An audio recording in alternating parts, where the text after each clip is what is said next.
is with me, the rogue anthropologist. Mark is an anthropologist, explorer, author.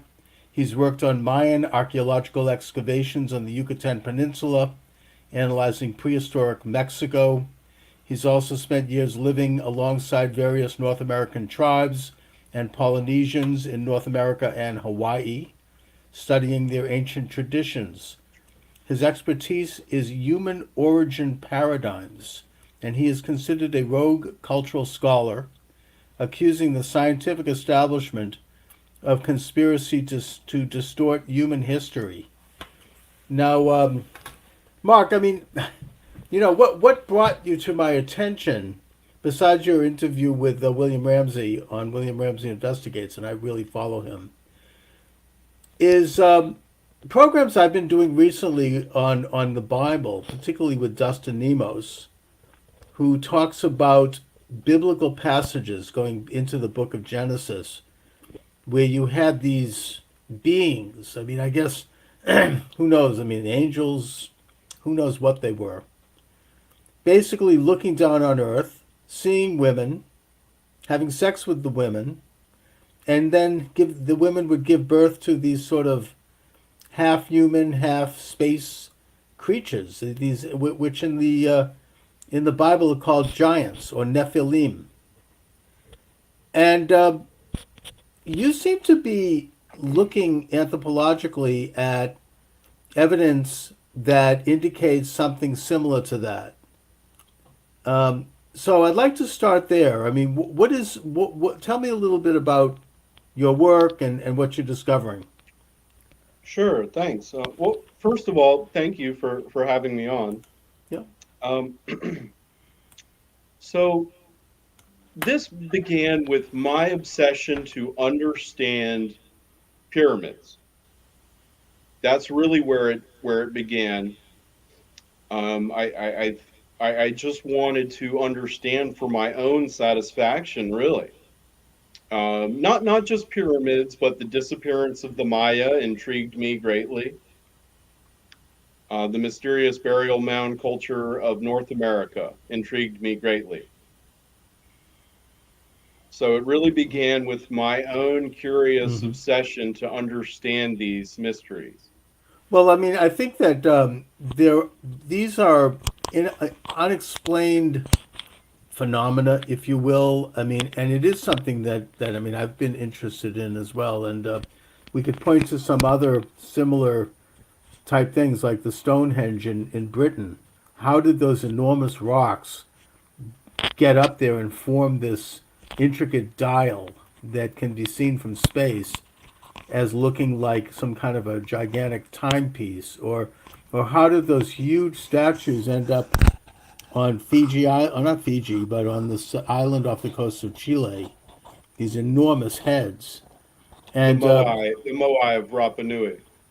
yes, and there are other mysteries like that. Even recently, there are Israeli anthropologists and archaeologists who have uncovered these enormous rocks, hewn rocks, not just rocks. I mean, carved perfectly underneath what was the Philistine city of Ascalon. And science has not really been able to explain these phenomena. I mean, they didn't just get there on their own. And, I tend to try to believe in the Bible. I'm not perfect in that way. But the Bible does say, the book of Genesis, that there were these giant people that emanated out of this marriage, or this, probably more like rape. And that they, there are also instances of that. I mean, when Joshua, before crossing the Jericho, he defeated this kingdom of Bashan and Og of Bashan, who were described as giants. He completely annihilated them. And then there's Goliath, who is described as a giant, whom David hit over the head with a rock. So, this is a recurring theme. And it's one that also recurs in other cultures. So, is this, where are you on that kind of research? So, well, you were headed right down the road. I was familiar with the biblical narrative in the general terms, really, that you just mentioned. Perhaps a bit. I don't think the common person's understanding of the Bible is nearly complete in this aspect. So you mentioned Goliath in those early books of the Torah. There's many references to these bloodlines. It becomes quite complicated because they become less and less Nephilim as the ages progress. They assimilate genetically, Mm. So there's and this was intermarriage, right? yes. So right. So an original strain Nephilim is a hybrid, angelic being and mortal. But Mm. then when that hybrid interbreeds with mortals once again, you get a further diluted genetic bloodline. And so the Bible makes many references to these bloodlines. However, casual readers of the Bible might miss that these are Nephilim descendants. Hmm. And this actually explains some of the very hardcore edicts laid down by God, which are often misinterpreted as somehow tyrannical or genocidal. Right, and yeah, I was going to sort of touch on that because the God of the Bible tells and commands Moses and his general Joshua to completely annihilate the Yeah. tribes of Canaan or Cana, and there's we by today's standards we scratch our heads. How could this be? I mean, it's genocide. But if you look at it into a context, these people were so evil and so dangerous, just like the people of Sodom and Gomorrah as well, that they threatened to overwhelm the world. It was really a battle between the the human children of Abraham, Isaac, and Jacob, and other peoples around the world, and these sort of creatures, these people who maybe they weren't completely human. We don't. I'm not saying that. I mean, I'm only going by. I'm not. I don't go that deep in it. I know. I'm looking at the script, but it does go to explain why these people had to be destroyed, and even up to the prophet Samuel, there's a scene where he meets the king of of Amalek, who are very very evil people, and he basically cuts him into four pieces with a sword, and he says that Saul had failed to defeat the Philistines, who was Goliath was a Philistine, and that the Philistine country, that's where they're finding these gigantic rocks now, these carved rocks, and so that the children of Israel did not succeed entirely in getting rid of these people. They got rid of a lot of them, but they continued, and they were Canaanites, and that included the Phoenicians, because the Torah, the Book of Kings, refers to the Phoenicians as Zidonians, and they were Canaanites. Hmm.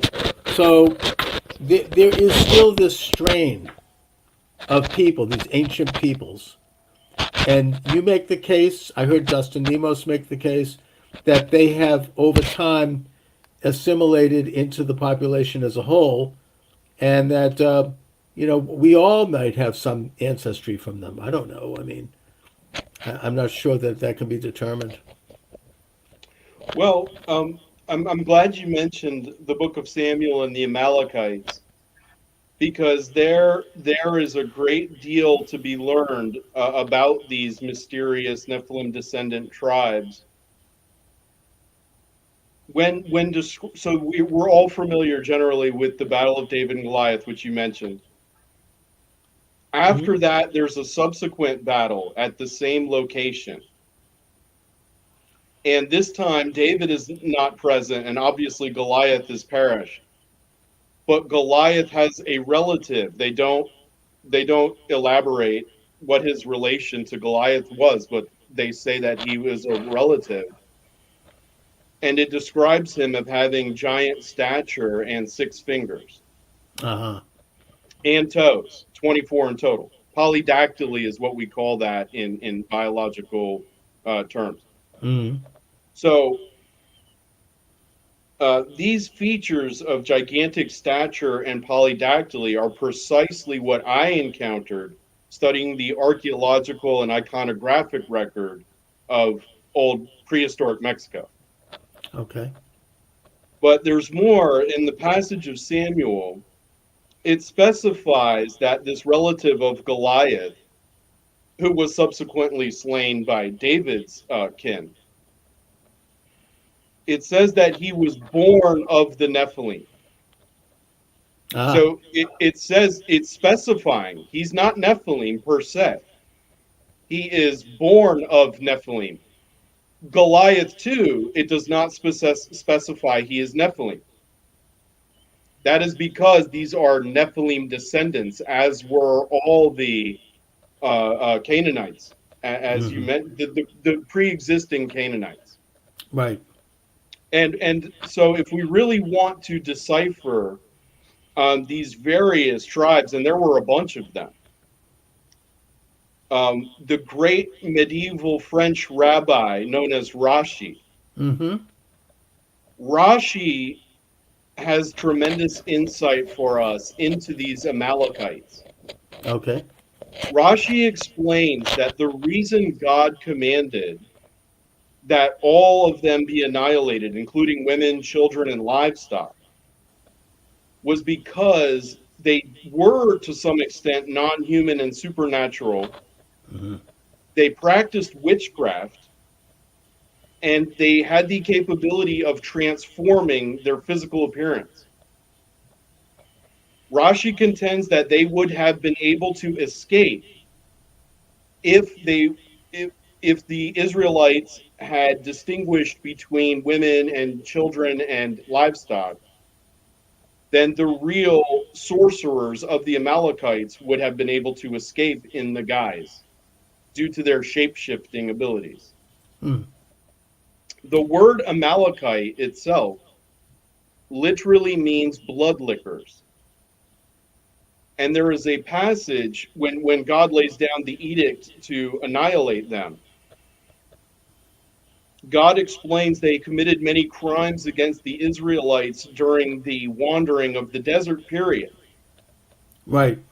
Now it does not elaborate what these crimes were, Well, it but does say based one thing about it, yes, and if I'm not mistaken, no, please, the major crime of the Amalekites was that they attacked the Israelite column from the back. In other yes, words, that's where the women, the children, the elderly, the lame, people that are the weakest of people, in the most vulnerable place, and it was seen as such an evil act and such a disruption of the whole order of war that the response was that not only did they have to be destroyed, but the Torah then lays the groundwork for rules of engagement, if you will. I mean, for war, yes, what's permitted and what isn't, and that it kind of started the idea that a war has to be fought with people in uniform, and it has certain rules, even that it carried on today,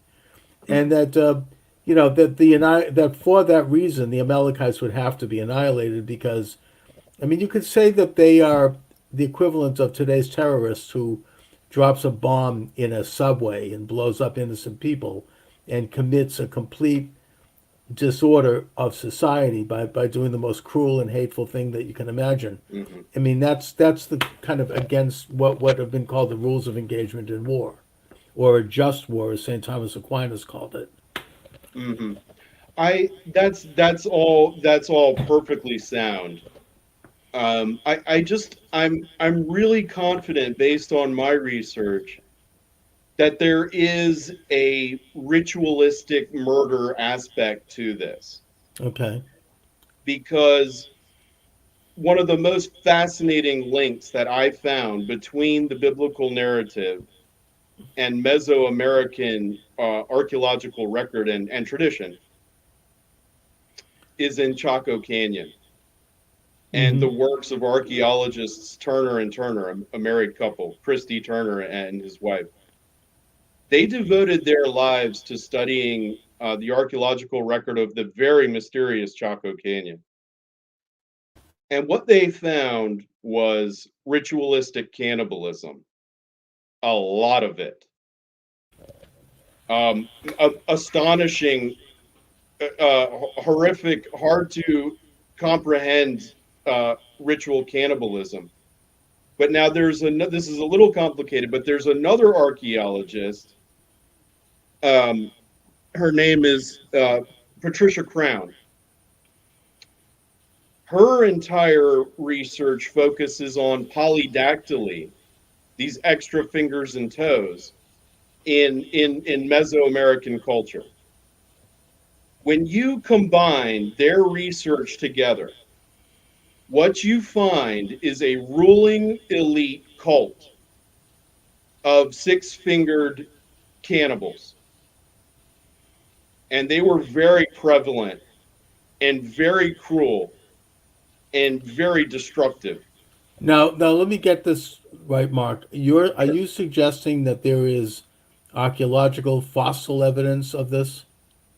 Absolutely. Okay, that's amazing. Like, yes, Patricia Crown's research, you'll find all about, off the top of my head, there is a Nat Geo article entitled Extra Toes and Fingers Were Sacred in Ancient Times or Prehistoric Times. Right. And they touch on Patricia Crown's research, in which she explains that the skeletons of these six-fingered individuals were the ruling elite. I see. Their funerary practices were highly lavish. Specifically, their extra digits were and that entire limb and extremity were covered in the most sacred substances like turquoise or jade. Mm-hmm. And this was clear evidence that they were regarded as somewhat divine genetically. And they were the perpetrators of very cruel cannibalistic cults. So I see that reflected in the biblical passage about the Amalekites harming the women and the children, and their name meaning blood liquor. Right, and also, I mean, the one of the great reforms of the Torah given by God according to you know the children of Israel who witnessed this at Sinai was that there would be no more human sacrifice. They replaced that. They didn't completely get rid of sacrifice altogether. They would have certain animal sacrifices, Substitutes, right? only very rarely, and Mm-hmm, eventually that would be phased out with the destruction of the second temple. mm-hmm, But that was really meant to be a step in the direction of phasing out all sacrifice. mm-hmm, In the same way that regulating slavery was a step in the direction of abolishing it ultimately. But the point is that the Israelites were surrounded by people who were engaging in human sacrifice.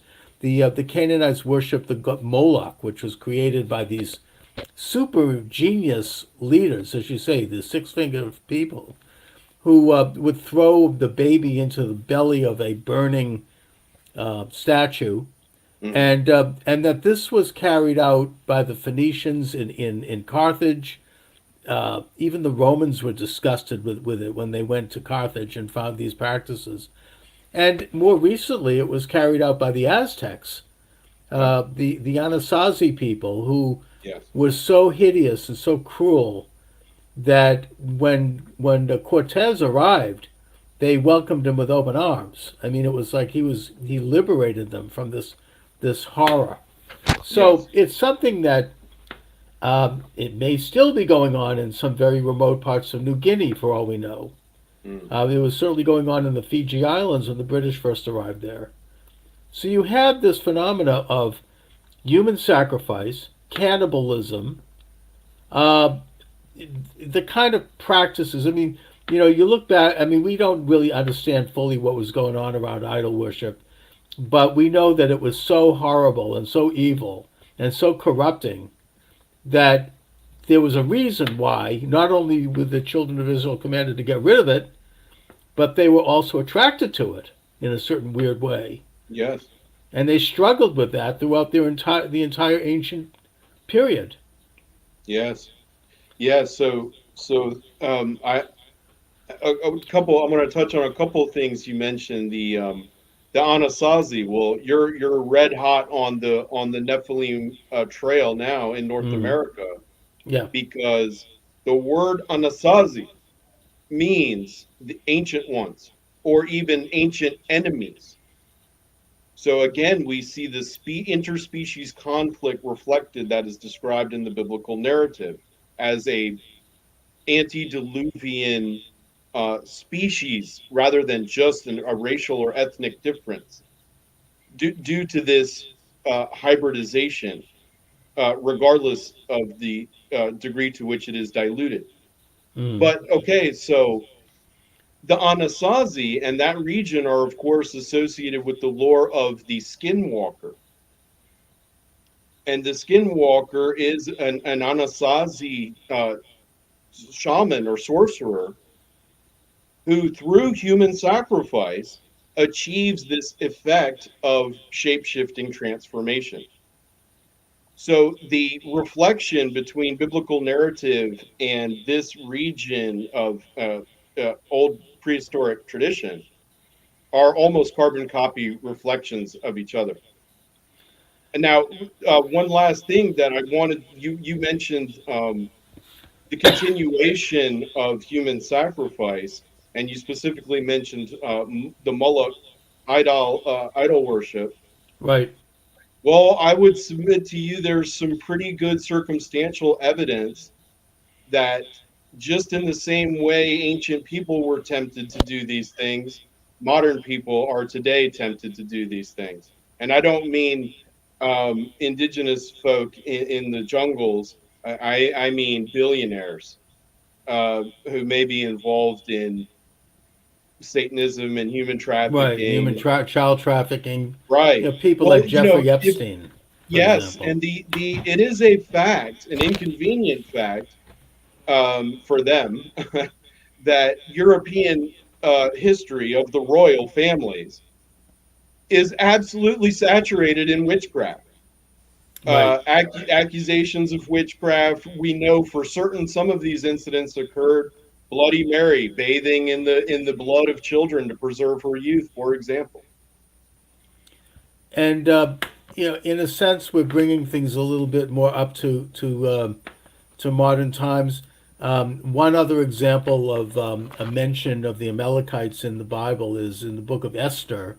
Hmm. Haman is referred to as an Amalekite and as the son of an Amalekite, and he tried to annihilate all the Jews of Persia.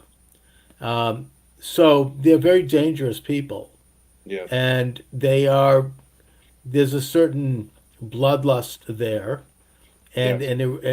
and a sort of a desire to control the world ultimately, and to have this world order Mm. where they reemerge as now bringing things to more modern times. I mean, you know, we've talked about witchcraft, and the one incident where in the Bible witchcraft was practiced was by Saul just before he died. He consulted the witch of Endor, which Hmm. was seen right after that he committed suicide, Yes. which is the only suicide I think in the Bible. And that the witchcraft was something that it was a real thing. I mean, it was practiced. It involved disgusting, heinous practices around it, very much like idol worship. Mm. But I think that at some point it went underground, probably around the birth of Christianity. The ministry of Jesus, I think, did more than anything else to really destroy or reduce on a worldwide level this paganistic entity, which is why I think Jesus was the most important man to ever live in his ministry. I mean, I'm not a believer in terms of the divinity part, but the point is that it spread the Torah and the moral and ethical precepts around the world. And the result was a suppression of these paganistic practices. And I suppose, in a practical sense, a defeat of this cult. Whether they Yes. were Nephilim or not, the point is they had a lot of followers. Hmm. And, and they've been on the run ever since. So the contention here, Mark, I think, and correct me if I'm wrong, and I've heard this said by others, is that they didn't go away. They just went underground. And they populate highly elite uh, bloodlines, as you point out, groups of people. So just bring that up to more of a present day um, Sure. discussion. So the Nephilim are really key to understanding the entire big picture of the biblical paradigm, because this defilement of the children of Eve, meaning mankind, Mm. by the angelic watcher beings, that really caused this cascade effect that leads to all of these various uh, tribulations and purifications that are required to completely erase them from the world. And so it's really like a process of refinement by which this genetic and cultural defilement is being slowly but surely eradicated. However, all of the prophecy indicates a resurgence, a final resurgence, before it is ultimately obliterated. And that's what leads us into the parallel prophecies in, like, for example, the book of Daniel, the book of Isaiah, which are then perpetuated and carried on in Christian tradition with the revelation prophecy and the promise of Christ to return and defeat these beasts, who I submit to you are Nephilim who have resurged. Now, Do are they yeah, consciously aware of that, Mark? Do they know that they have this ancestry? I mean, we talked about some of the elite bloodlines of European aristocracy. That's one example. We could look at others. Do they know this? I mean, is this something that they are like? Yeah, I mean, they're getting together in some room and pulling out their fangs and shape shifting, or what's going on? well, okay, so the vast majority are these extremely diluted Nephilim descendants. Okay. So these European royals are normal people who simply have a few chromosomes related to the Nephilim. However, the culture, this ancestral um, imperial cult that is at war with the Creator God and Christianity, and as you say, on a mission of conquest, they are normal people, but their culture, this demonic legacy, carries on. But Hmm. now here's where it gets really complicated. There were various ancient strains that are much more Nephilim potent in much more ancient times that went underground literally. Into the And ground, literally. yes, and still to this day, my position is that what science calls hominids, like Neanderthal or Homo heidelbergensis or Homo floresiensis, these are actually hybridized descendants.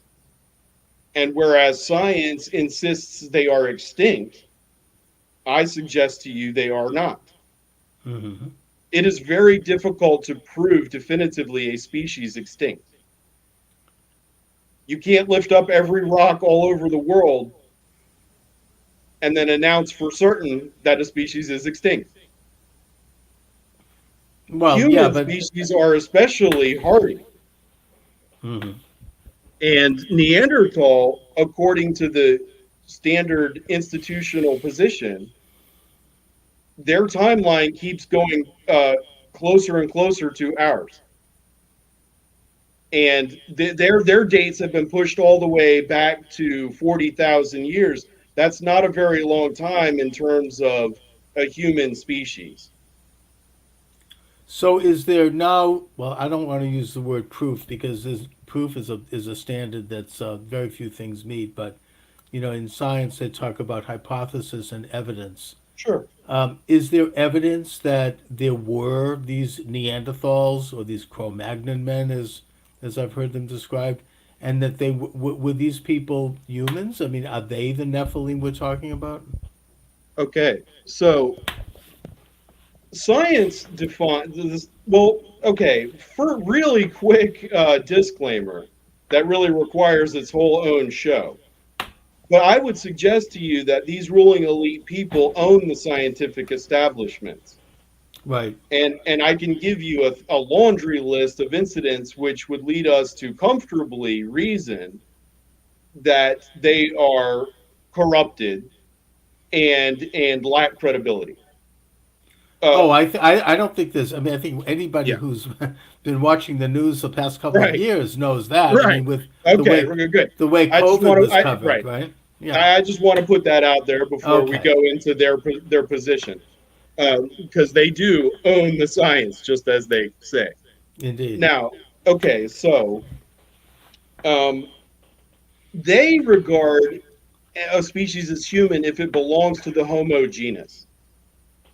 So technically, Neanderthal and all of those are technically human, Right.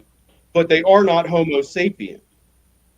So they are a different species of human, just like the difference between a dog and a wolf or a fox, a domestic dog and a wolf or a fox, you know, a Mm-hmm. jackal.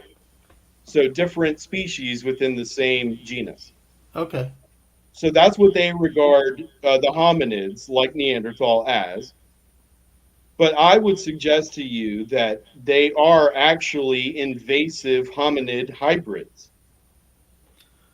I think that that makes sense because it does. I mean, that there's something that's outside of human.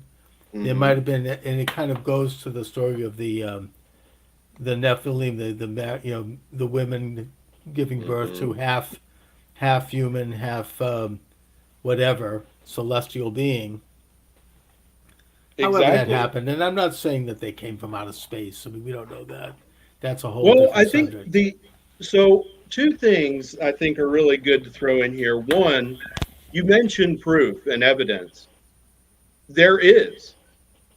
The in 2008 in Denisova Cave, Siberia, a humongous tooth was discovered. This is mainstream science. Anybody can look this up. Hmm. There's an article, a Smithsonian article entitled something like "Huge." Uh, I'm sorry. DNA from huge tooth reveals new human ancestor. I highly recommend that article. Okay. Or you could just do an internet search for huge Denisovan tooth. You will find it. Okay. But this, Denisovan tooth. Yep. yes. Now, this tooth is absolutely enormous. When they found it, they believed it belonged to a species of extinct cave bear. Now, these bears, when they stand on their hind legs, are 10 plus feet tall and weigh over 1,000 pounds. Hmm. Now, anthropologists can indeed estimate a primate's total size based on jaw bones and teeth. They have done this many Okay. times before and nobody ever had a problem with it. Hmm. Essentially, the bigger the tooth, the bigger the jawbone, the bigger the jawbone, the bigger the skull, the bigger the skull, the bigger the torso, and so on. Right.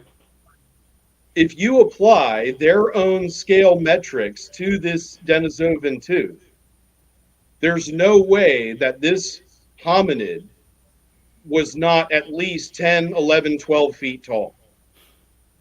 And the volume indicates it was incredibly massive. And this is not an isolated find. Chinese scientists have found enormous jawbones in caves in western China. I suppose that if we have an honest anthropological establishment, which we don't, but if there's some people like yourself, then we're going to see more and more findings like that as the years go on, and that the story is going to hopefully start to bubble up if that is the case. I would Um, love that.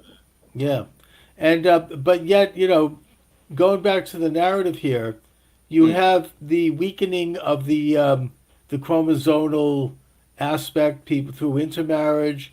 Even in the Bible they have that. I mean, Esau, the brother of Jacob, married to Canaanite wives, so there was already a half breed hmm ancestry in Edom or the Edomites. Um, and we talked about the Sidonians, and they intermarried with the northern kingdom tribes. Jezebel was a Sidonian; she was the wife of Ahab, and so you have, in essence, the diffusion of this tendency. How can we recognize that now? I mean, is mm, this I've done a lot of talk about secret societies, going back to the Illuminati, going back to the movement of Shabtai Zvi, which corrupted an element of Judaism. They really function in secret, and they often include people of high power. mm, In Christianity, we could go back to the Knights Templars. mm, We could look. The Illuminati was a Christian movement. mm, These people function in secret. They network in secret. They open lodges in other countries, and they have world aspirations. Are they connected to this Nephilim? And if they are, oh, and they also engage in weird rituals and oaths, and probably, if you go to the very core, probably witchcraft, and maybe even stuff that harkens back to the days of paganism. Are I they? Yeah, yes. No, I think it's funny. You answered your own question. You were like, "What do we look for?" right. And then you listed it off perfectly, which led you right to their doorstep, like a trail of breadcrumbs. They are obsessed with their their demonic legacy. It's to them it's more like justifiable ancestor imperialistic worship. I would my position is that the entire concept of the divine right to rule Hmm. comes from this Nephilim. Like, think about it. What makes a human bloodline sacred? Nothing really. We assumed that these were just powerful people who aggrandized themselves, Right. but there may actually be a deeper cultural aspect to that, which is that they descend from these very ancient royal bloodlines, and what made them royal was this genetic abnormality. But I would so the outer space thing is really interesting, and I'm Mm-hmm. glad you mentioned it Right. because we're swimming in a sea of propaganda and science fiction and high black technology. So we are really in a brave new world disorder here, and it's hard Indeed. to get your bearings. What's real? What's not? Where are we going? And in terms of this outer space thing, Mm-hmm. this narrative, Right. and now this is heavy, but what my research indicates is that these people we are discussing are systematically desensitizing humanity to the notion of worshiping benevolent extraterrestrials who are just like us, but from another planet. What I what I suggest to you and your audience, Yeah. and I implore it actually, is that this is really all about the Nephilim resurgence we previously mentioned, which they know is coming and is part of their legacy. Okay. They are on a mission to reestablish total dominance of the planet. This was the goal of their ancestor, Enmerkar, who the Bible calls Nimrod, and Right. his grandson Gilgamesh. This was their great dream to dominate the planet on behalf of their demonic ancestors. And they carry that on to this day. It kind of reminds me of this of an episode of the Twilight Zone called "To Serve Man." Right. But you mentioned Nimrod. I mean, that's the he tried to build a tower so he could go up into the sky, take out his sword, and chop the head off of God and That's replace right. God with himself. He wanted to create a world order with him as the God, Mm-hmm. and God struck him down and scattered the people below into all the corners of the earth, which is the beginning of sovereign nations, the beginning of language. I would just Yes. note as a little sidebar, in case anyone hasn't noticed, because the world is drenched in symbols. They like to Mm-hmm. leave, as you say, breadcrumbs. The European Union symbol is the Tower of Babel. Yes, it is. I get the only one better than that, Charles. The Yeah. only one better than that is the UN headquarters on top of Mount Hermon. I mean, they might as well stand up and announce to the world that they're Satanists. How do you mean by? I mean, the UN headquarters is in New York. But not Oh, I the understand. headquarters, a headquarters. Oh, okay. But but that headquarters is really sort of their new centralized world establishment. If you look into what's actually going on up there, um, but just the fact that they would build a UN headquarters on the top of Camp Hermon.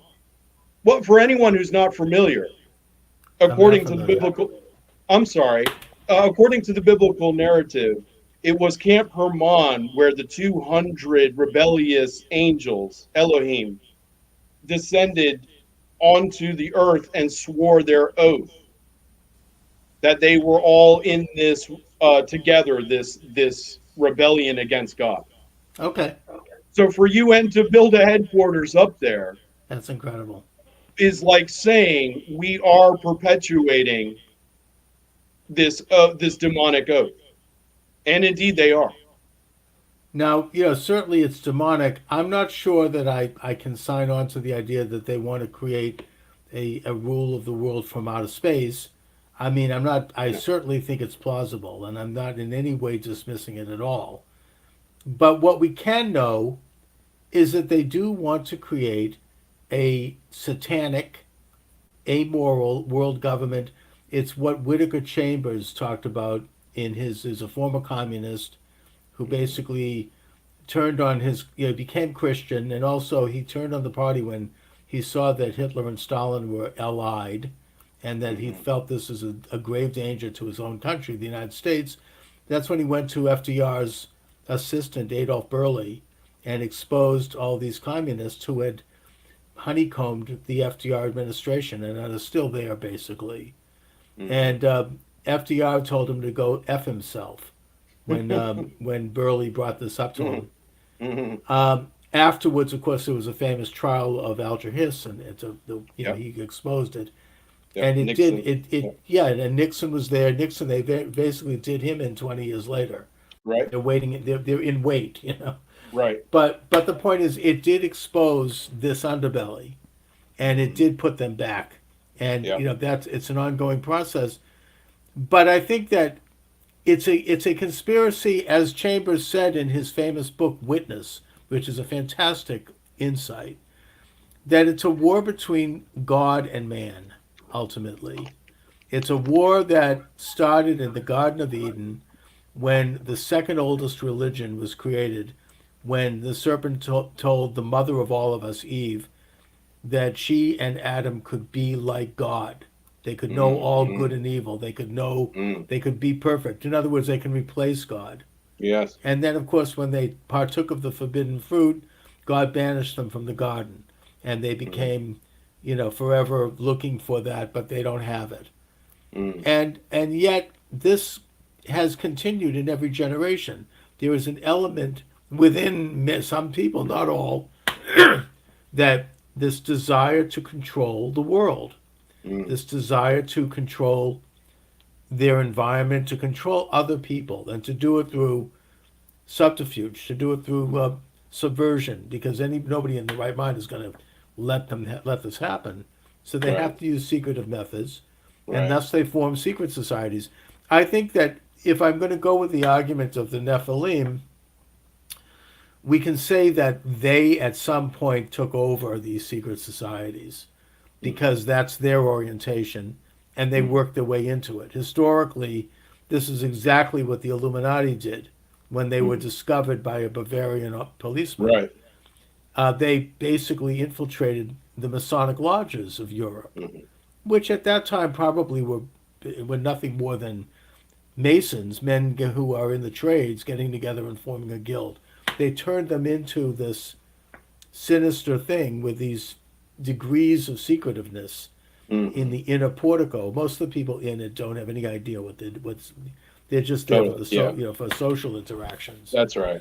But in the inner circles of these things, they take a blood curdling oath, and that they are loyal to that organization over everything else, their That's right. country, their family, their Yeah. spouses, everything. And if they violate that oath, then horrible things will happen to them. And Mm-hmm. this is very carefully described in those books. It was off the Captain Morgan in 1828, who I think it was 18 around that time, who tried to blow the whistle on Freemasonry, published a Mm-hmm. book, and he ended up being found. I don't think they ever found the body, but I think that it was. There's reasons to think that he was drowned in Lake Erie, Yeah. and this led to the anti-Masonic movement, Mm-hmm. which so I think that in this country, anyways, and in probably most countries, there's been this struggle between God and man, like Whitaker Chambers said. Belief in the Lord God, King of the universe, as a creator, and that man is nothing more than an image of God, is in a perpetual struggle with people who believe that they are God and that they have this divine, you said, the divine right of kings. They have Mm-hmm. a right to control others and to Mm. transform the world into their image, not the image of God, and that they use deception to do it. That's yeah. You're really touching at the heart of all of it. The Nephilim in the first mention in Genesis says the warriors of old, the heroes of renown. Mm-hmm. This renown is Renowned. their demigod despotic worship, and you can see it resurfacing today. That's why they want to reorganize society. Right. That's why so much propaganda is geared towards undermining your Abrahamic beliefs, be they Christian, Islamic, or Judaic. They are under attack. And And yeah, they have been in every generation, but now it's gotten worse because of technology, I think. right. Now it's mobilized, and it's systemic, and it's policy. It actually It sort of is. reminds me of World War II. I feel like this is what it must have felt like to be a Jewish person in Germany as things were escalating terribly. Because you can look around at the world right now and just see that traditional values are soon going to come under heavy systematic attack, and it's disturbing. Well, look, I mean, I've written a few books about the Holocaust as a Jew myself, and I would tell our listening audience, whether you're Jewish or not, in fact, especially if you're not, that the Holocaust was not about the Jews. It was a social experiment by Yeah. which a certain group of people was selected for annihilation or for isolation and for destruction. And that this experiment involved the highest tech that they had at that time. IBM was involved in creating these spreadsheets where they would document every person who had Jewish ancestry. Oh my And God. then you were hunted down and put into these concentration camps with the idea that you would be put to death eventually. And 6 million of them were. Now, that could happen to any group. That could happen to Trump supporters. Yeah. That can happen to people who refuse the vaccine. It almost did, actually. I was about to say, Yeah, all of that eugenics, that all that eugenics lunacy, they pin it historically firmly on those unmentionable people, right. but it actually originated in New York and London with organizations like the Rockefeller Foundation, Mm-hmm. and their fingerprints are all over all these things we've been talking about, Oh, yeah, absolutely. including that those archaeological cover-ups of the Nephilim. My experience in Mexico ran me smack dab directly into conflict with the Rockefeller Foundation, because they were the ones who had done this initial excavation funding, and they were the ones who had covered it up. And we can see today their fingerprints were likewise on this scamdemic, uh, bio warfare Yeah, psyop they conducted. right. And the way they conducted it was to engage in a mass international social experiment to see if they Right. could get people to lock themselves down, if they could get them to cover their face with masks, if they could get them to accept a bio weapon, frankly, and that the only thing, I mean, one of the few things that actually saved us were the Canadian truckers. Thank God for the Yes. Canadian Yeah. truckers. I mean, right? They were God bless them. so it shows that people can stand up. It Yeah. only takes if you're in a room where they're promoting some of this crap, it only takes one person to stand up and say no to Yeah. change the whole complexion of the room. That's why they need to control the argument. That's why they're censoring shows like mine. Hmm. That's Yeah. why, I mean, they were about to implement an electronic passport, which would have been the complete end of freedom. They're still Yeah. going to try to do it. I know. And the I truckers know. said no, and that was spreading. That was spreading to the United States. They were blocking the roads. They could shut down an economy in a week. It was spreading to Australia, even Israel. People were waking up, and so they had to back down. Yeah. The world, and so they did for now. I don't know how long that's going to be. There might be another emergency. God knows what they I might was come about up to with say next. they have a lot of tricks up their sleeve. Yeah, and it could get Don't ugly. worry, there's a new crisis coming. And my prediction, which isn't really mine, it's just based on my research. What I have found is some degree of validation of the Revelation prophecy. And when I correlate that with what I see in the world today, I see the fulfillment of prophecy. I see their one world neo pagan, digitally governed, um, demonic state. Oh, It is, I think it's already. yeah. I mean, I interviewed Joe Allen, the author of Dark Eon. He's Mm, very good on this subject. He's a regular contributor to Steve Bannon's program, The War Room Pandemic, which I mm, recommend. okay. And he shows the this transhumanism and Yes. this kind of trans. I mean, the transgenderism is part of Yes. that. You're going It to is. create right? You're Yes. creating a new kind of a human being.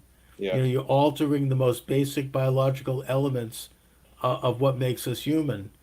And you know, you're going to, and they're doing it with very high level people, Mm-hmm. very high technologies, the richest of the rich, all over the world. I mean, the World Economic Forum connects a lot of these people up, Yes. and they're using methodologies like the transformation to digital currencies, which is going to be the Yes. end of free trade for anybody. You won't be able to buy an apple if your name is on the wrong list.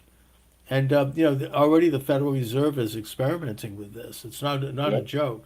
These people have a That's right. monopoly on Yes. currency, on the flow of money, That's right. right? You know, if we want to take a look at it in a maritime sense. Yes. And And that. Yeah. I'm sorry. no, I mean it's really a troubling thing, and we need to be aware of the fact that we can wake people up.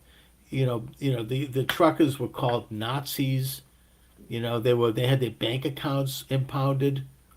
I heard You about know, that. these are, by the way, putting aside the fact that most of these people are men of color. That's Hmm. another story. It's ridiculous. This is what can happen. I mean, you can end up on the wrong side of this establishment, and they'll show what they're capable of doing. Yeah. That's what happened, I think, to the Jews of Europe. They Mm. are too individualistic, too independent, too stubborn. Mm-hmm. It's kind of like a difficult people. Mm. Yeah.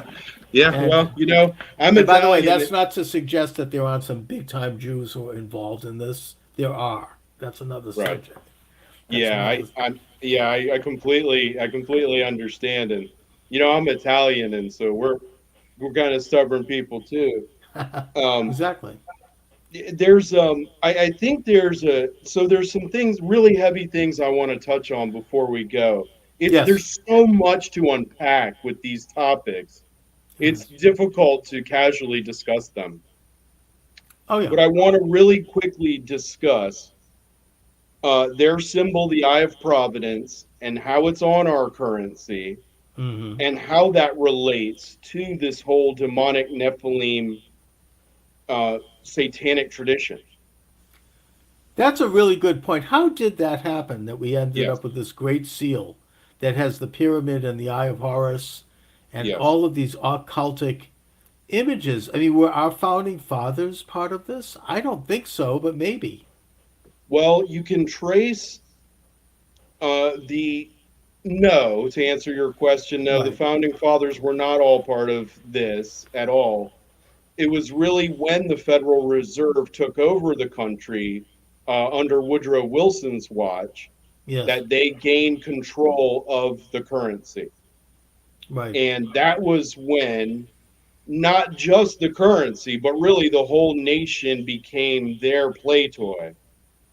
And Oh the, yeah. the Eye of Providence is important because it traces this lineage that we're talking about, these ancient imperialistic Nephilim cults of Babylon and Egypt.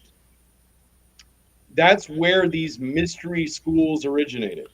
Right. That's where these secret societies originated, Hmm. and it is related to these ancient Nephilim cultures, which were the polytheistic pantheons of prehistory. So the ancestral gods of the Greeks or whomever correlate to the biblical rebellious angels. Now, let's just put a pin in that for a minute. Hmm. I heard you mention it's difficult to accept with limited to zero evidence. What exactly is true regarding non-humans, and are they interstellar, interdimensional? It gets very, Right. it becomes conjecture very quickly. Well, it's a tough pill to swallow. It is, but I think I've found some clues I would like to share with you Please. and your audience. There are biblical and descriptions in the Quran and in various ancient traditions which associate these angelic beings with fire, serpents, and stars. These are really common reoccurring themes. For example, the Quran says the jinn are not made out of dust nor light as in angels and humans, but they are made of smokeless fire. And like humans, they have their own free will, Mm-hmm. whereas angelic beings are like drones. Anyway, Romanian scientists have recently discovered that plasma cells replicate identical to biological cells. This makes it extremely probable that somewhere out there in the vastness of our universe, plasma based organisms exist. And if they did, theoretically, they would not be subject to the same limitations that carbon based life forms are, I see. like, Mm-hmm. like limited lifespan, like temperature sensitivity, these dependencies on sunlight and water. And when you make this connection, the biblical narrative refers to them as seraphim, which means fiery serpent. Mm-hmm. In the book of Jude, it suggests that stars are their rightful habitation and that they violated their rightful habitations knowingly and descended upon the earth and defiled it. Mm-hmm. The point being, it doesn't, it seems from my perspective that it's not about planets with human like civilizations, but these plasma based elder life forms who inhabit stars or gas giant planets like Saturn. Saturn is a very mysterious planet with a It is. hexagon formation atop its north pole. Nobody knows what this thing is. But Okay. I will submit to you that it is very much related to one of the leaders of this biblical angelic rebellion, and that he is the one we call Satan, which is not a proper noun but a title. Mm-hmm. Okay. The book of Enoch names him as Semyaza, but there is etymological correlation between certain ancient deities and this planet Saturn, which itself has very curious qualities, like this giant hexagon, or on its south pole, an iris. When you view the planet Saturn, its rings, its body, and then this formation on its north pole, you get almost a perfect iris. And what Wow. I'm suggesting is that this eye of providence is related to an Egyptian deity who is, in fact, Satan. And he is related to a Canaanite deity who I will name Baal Haman. And we know human sacrifice did occur to Baal Haman, infant sacrifice. So I'm just laying all of this out because I want people to understand it's more scientifically valid than they realize, Mm-hmm. because their scientific establishments are not telling them the truth. I think that's very plausible. Yeah. And And one more go, heavy please, nugget. please. Yeah. What they're claiming are extraterrestrials and interstellar are in fact Nephilim descendants from within our planet. They've been present. Now, I'm not talking about highly diluted ones. Mm-hmm. I'm talking about ancient strains, much more Nephilim. And I submit to you that they hid from the cataclysms within the earth, and which is hollow, by the way. Not absolutely hollow, but Charles Hapgood, Albert Einstein, Edmund Halley. Brilliant men endorsed hollow earth theory. Okay. And I submit to you that the Nephilim sought refuge there and now begin to emerge. The diluted Nephilim descendants who rule our civilization, these billionaire pervert murderers, they are aware of their linkage to these ancient bloodlines who now reemerge. And their schemes are 1,000 times more insane and diabolical than a normal person can imagine. That I don't doubt. And Yeah. and one last thing I would suggest everybody take a real hard look at Yeah.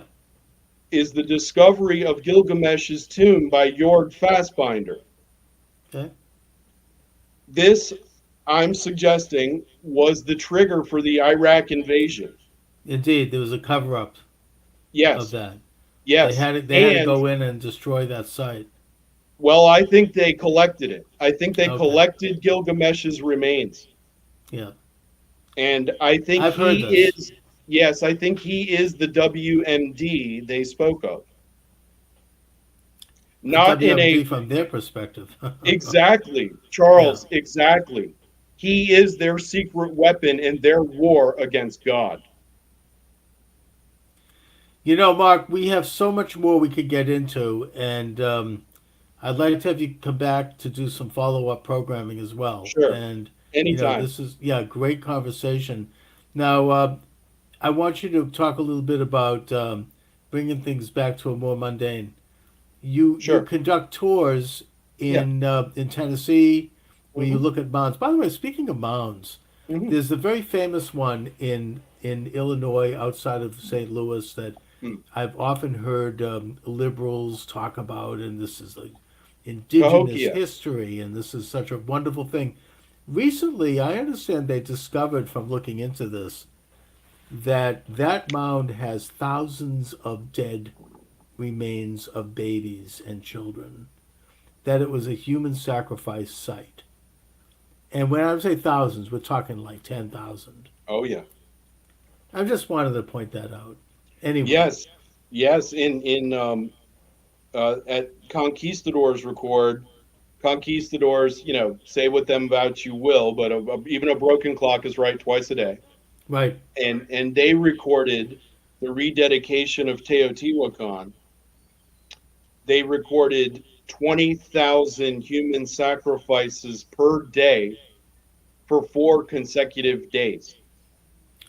Oh, I think that's history. I mean, look, Yeah. they were welcomed into Mexico City or Teotihuacan as heroes. I mean, Cortez liberated that. They were so they'd reached such a level of depravity Yes.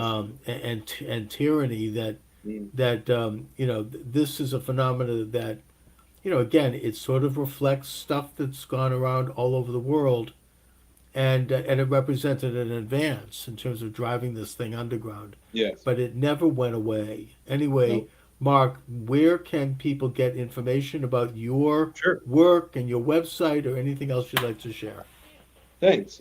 So we will be hosting our first ever retreat October 13 through 16 at Kentucky Lake, Tennessee. Mm-hmm. We're going to go on multiple excursions to some ancient burial mounds. We're going to go visit Pinson Mounds, and we're also going to visit Dunbar Caverns. Great. And I'm going to talk about some of these same aspects, this ancient Nephilim culture. We're going to show people physical evidence of it, take them down into the underworld, and we're going to have some great times, good people around the Excellent. fire. We're gonna bring these things into perspective. We're gonna talk about the past and how it relates to modern phenomena and the present and where what this all means. Think of it like a retreat of purification from all the propaganda and the digital insanity. And I have a blog where you can sign up, myapocalypticchronicles.com. and there is a matching Instagram account, my underscore apocalyptic underscore chronicles. So please, oh, and we have a Patreon as well. If you like what you hear, if you're interested, you want to hear more, you want higher quality videos and research, then by all means, please support the Patreon. We fight an uphill battle every day. We're behind enemy lines. We're outnumbered. Indeed. So so We everybody, have to work together. Yeah. yeah, everybody pitch in. This is not about money. No. Every penny we get goes right back into just doing what we do, which is answering questions and bringing people together. Mark, is there a website? I think there's the Mark Carpenter website, right? Well, so that's the old. We're transitioning from an old Okay. blog to a new blog, but there is also a markacarpenter.com. But I prefer you to go to myapocalypticchronicles.com because that's Okay. where the sign up sheet for the retreat is. Sounds amazing. You're invited. Thank Come you. on, Charles. Maybe We'll see you I there. feel I very well may. Listen, Mark, thanks so much. I admire what you're doing over there, and let's stay in touch. Absolutely. I appreciate you having me on anytime, Charles. Thanks a lot. All right, Thank take care. you.